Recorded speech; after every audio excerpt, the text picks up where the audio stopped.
all in our 18th seminar of DS events calendar.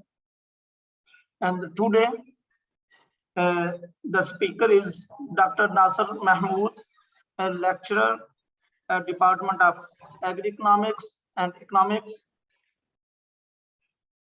He did his PhD from Germany, and just few months before he joined back to our university.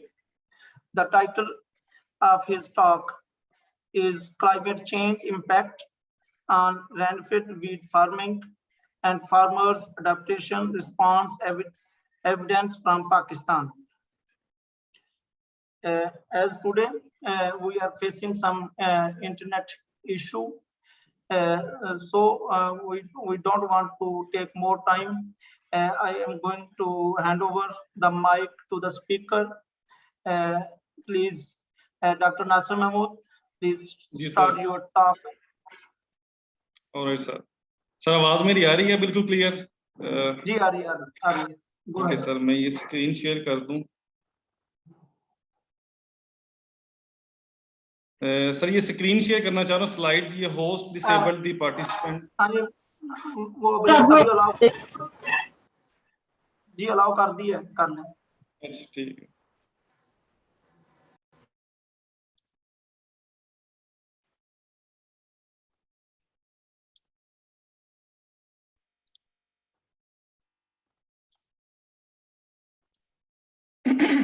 Okay, sir. Dr. Sahab, please you can conclude within 30 minutes, and okay, then sir. we'll have a question and answer session. Please continue. All right, sir. Okay. Good afternoon, everyone.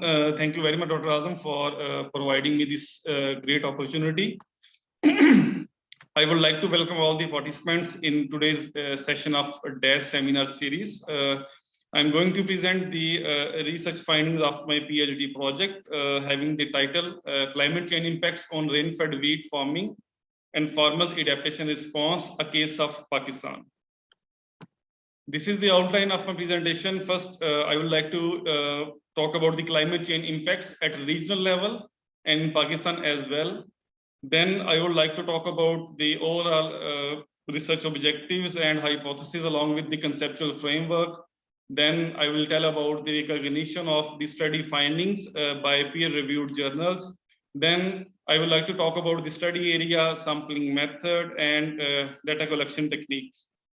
Then I would conclude the research findings of my study. And finally, I would like to shed some light on major contribution and limitations along with the future research directives for this study.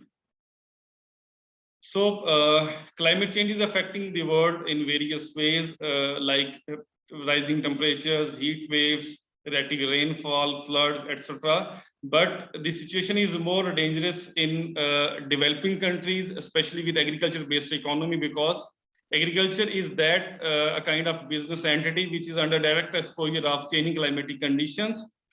And this means that the food and livelihood security of the people living in these areas is highly vulnerable to changing climatic conditions. And the situation could become even more worse because of their poor adaptive capacity against the climate change. So if we see at the regional level, then South Asia is among the most vulnerable regions to climate change. And according to our study findings, the region has to double its food production by 2050 by minimizing the climate-induced impacts in order to feed its growing population. Otherwise, the region will have to face the situation of food insecurity. In South Asia, some parts of Pakistan, India, Nepal, and Bangladesh, they form the IGPs, which is among the major food producing areas in this region. A simulation-based study reported that the IGPs may become unsuitable for wheat cultivation because of the heat waves if appropriate measures in the form of suitable adaptive strategies will not be initiated. The situation in Pakistan is similar to other South Asian countries, as the country has an agro-based economy with a significant share of 19.2 in gross domestic product of the country. Climate change is extremely affecting the agriculture, especially crop farming in Pakistan. But amongst the others, wheat is the most affected crop because it's very sensitive to changing climatic conditions, especially temperature and precipitation at its various growth stages, starting from sowing till grain formation and even harvesting. So moving towards the real emphasis of this study, the climate change impacts on rain-fed crop farming, as 80% of the globally cultivated land is under rain-fed conditions, which produces 70% of the food globally. While in Pakistan, 25% of total cultivated area is under rain-fed crop farming, and 1/3 of the wheat crop comes from the rain-fed areas of Pakistan. This means that the evaluation of climate change impacts on rain-fed crop farming is of great relevance globally as well as in Pakistan. Moreover, wheat is the main food crop of the country and has highest area under cultivation as compared to any other crop. This means that the food security of the country in general and the situation in rain-fed areas particularly is heavily dependent upon the climatic winds. Therefore, the focus of the present study is yet an unexplored area, that is the rain-fed zone, with a special emphasis on country's main food crop, that is wheat. So keeping in view the facts I just explained about the climate change impacts and its on rain-fed wheat crop farming in Pakistan, the present study has the following research objectives. First objective is to investigate the impacts of climate change, mainly temperature and rainfall, on mean yield and yield variability of rain-fed wheat. Second objective is to quantify the impacts of climate variables on economic efficiency of rain-fed wheat farmers and the role of climate resilient crop farm trainings for improving the efficiency. And last objective is to evaluate the impact of climate change fatalism and climate specific extension trainings and services on rain-fed wheat farmers' decision to adapt against the climate change. Here the term climate change fatalism means that the farmers believe that yes, there is climate change, but its harmful impacts are predetermined and is from God, so they don't want to do any adaptation against the climate change to minimize the harmful impacts of the climate-induced changes.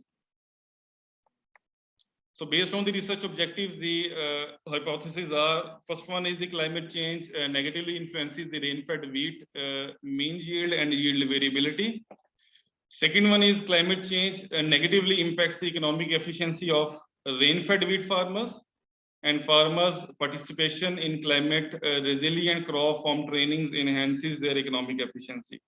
And the last hypothesis is that the climate change fatalism affects the rain-fed wheat farmers' decision to adapt, and provision of climate-specific extension trainings and services significantly influences the farmers' decision to adapt various measures to minimize the climate-induced impacts. Here I have tried to conceptualize the research objectives with the help of this framework, where the first objective deals with the effect of socioeconomic variables, farm characteristics, institutional variables, and climate variables on rain-fed wheat yield. And second objective deals with the impact of the same set of variables on economic efficiency of the rain-fed wheat farmers. And the third objective deals with the impact of climate change fatalism, along with other independent variables on farmers' adaptation behavior against the climate change.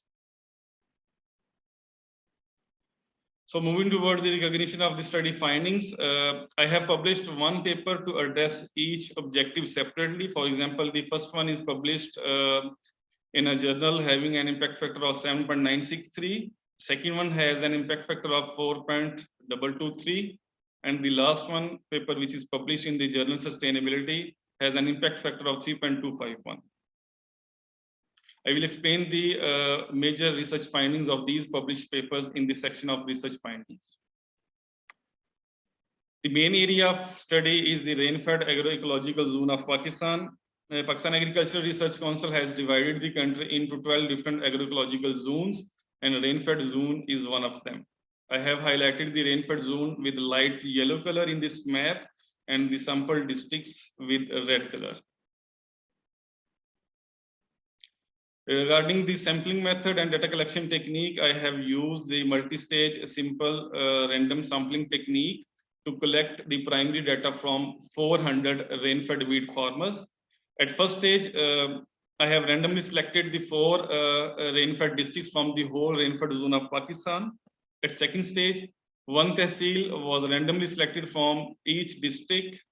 At third stage, 1 union council was selected at random from the chosen tehsil, and last one, I interviewed 100 rain-fed wheat farmers at random from each selected union council, making a total of 400 respondents. Secondary data of temperature and rainfall were also collected from Pakistan Meteorological Department for the period 1980 to 2017. Then I processed the secondary data of temperature and rainfall for the wheat cropping period, that is for 2017, to determine the climate variables based on the recent agronomic and climate studies. The first one is the temperature anomaly, which is calculated as the difference between the 2017's temperature, that is the year in which I have collected the data.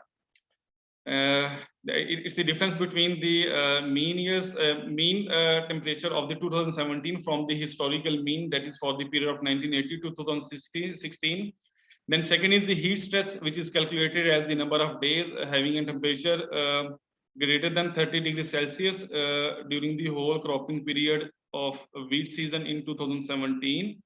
Then the third one is the rainfall anomaly, which is calculated as the difference between total rainfall during the whole wheat cropping period in 2017 minus average of the total rainfall during whole wheat cropping period for the period of 1980 to 2016. And finally, the fourth variable is the total rainfall for the whole wheat cropping period in the study years, that is 2017. Now I'm going to present the research findings of main research findings of the published papers along with the methods I have used in these papers. So the first objective is to investigate the impact of climate change on rain-fed wheat mean yield and yield variability, which I have addressed in my first paper, which is published in the journal Science of the Total Environment. To analyze the relationship between the climate variables and rain-fed wheat mean yield and yield variability, I employed just-in-crop production function approach, where the mean yield and yield variability is a function of socioeconomic variables, input variables, institutional variables, farm characteristics, and climate variables. So these are the results from a non-linear model, where I have shown the positively significant coefficients with green color, negatively significant coefficients with red color, and the rest in white. So I use the farm altitude as a categorical variable with high altitude as base. Farm altitude shows a positive relationship with rain-fed wheat mean yield and yield variability.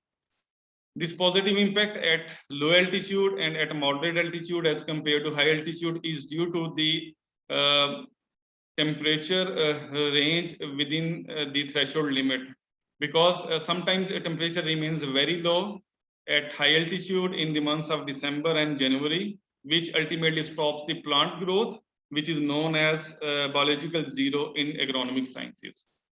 Then second significant coefficient is the male family members, which showed a positive impact on mean yield because male family members are more productive and have more capacity to perform various farm tasks with efficiency. That's why this variable has a positive impact on mean yield.